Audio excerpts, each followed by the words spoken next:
A friend of mine taught me this. He left me a mridanga drum for safekeeping. At that time in St. Petersburg, in Leningrad, it was the only drum in the city, handmade, exotic percussion instrument. We saw it here. It's an Indian clay drum, made of epoxy resin with membrane. It was a beautiful instrument. I was very attracted to this instrument.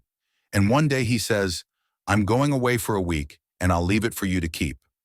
We were living in student accommodation with my wife. I was head over heels for it. I'm going to have a mridanga for a whole week, and I started practicing there with the students. Bingo bongo, these rhythms. We were into it. He came back a week later and said, "I'm taking the mridanga." I got upset. I got attached to it. I didn't want to give it back. It was my selfishness from childhood. Everything was for me. I told him, Look how I play. I learned to play the mridanga, and I started showing him. "Oh, so you've got a sense of rhythm, and you've been playing the mridanga pretty well for a week." I said, "Yeah, you should definitely learn to play the mridanga well." I said, "How am I going to learn to play the mridanga if you take it away?"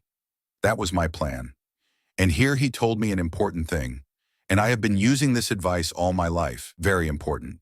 He said, "You don't need a mridanga to learn to play the mridanga. You can learn to play on a log. And when you learn, the mridanga will come to you.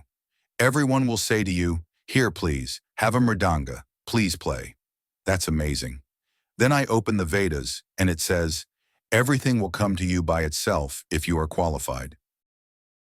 It's not money you should crave for. It's qualifications. Qualification. This is the mistake of our time. You don't need to strive for money at all. It will come, they say. You need qualification. It is difficult to find a good doctor. They are looking for him. He does not need to look for a job. Finding a good artist is the same. They are looking for him. Psychologist and everyone else is determined by qualifications, not by money. But I understand sometimes you are in a desperate situation. You want to buy something somehow, or you need money. It happens. It is an extreme case, but not the meaning of life. This is not what a person should believe in. Faith is a spiritual concept.